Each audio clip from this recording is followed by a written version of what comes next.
Chama cha Demokrasia na Maendeleo, Chadema kanda ya Kaskazini, kimetoa taarifa kuhusiana na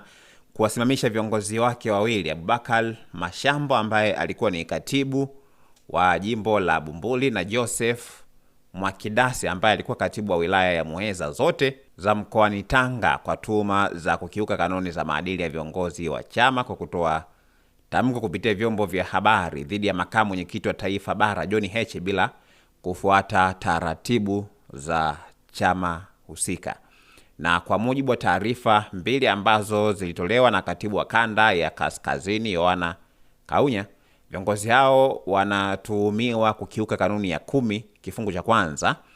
za katiba ya Chadema ya mwaka 2006 toleo la mwaka 2019 kwa kutoa taarifa au tuhuma zisizo na uthibitisho na kuzisambaza kupitia kwenye vyombo vya habari badala ya kutumia vikao halali vya chama husika. Sasa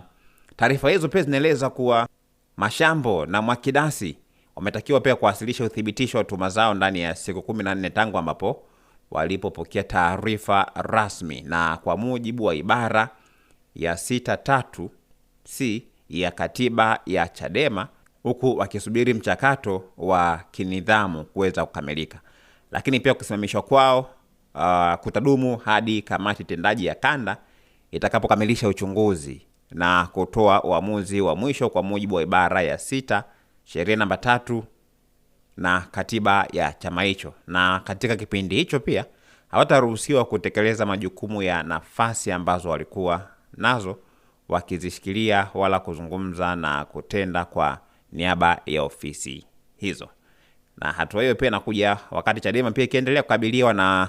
migogoro ya ndani ambayo inahusisha pia baadhi ya viongozi wake, huku pia uongozi wa kanda ya Kaskazini ukisisitiza kuwa masuala yote ya kinidhamu yataendelea kushughulikiwa kwa kuzingatia katiba, kanuni na taratibu zote za chama husika. Endelea kukaa karibu na mitandao yetu ya kijamii kama na Facebook, Instagram pamoja na X, bila kusahau pia kusubscribe channel yetu ya YouTube ambayo inasomeka Dodoma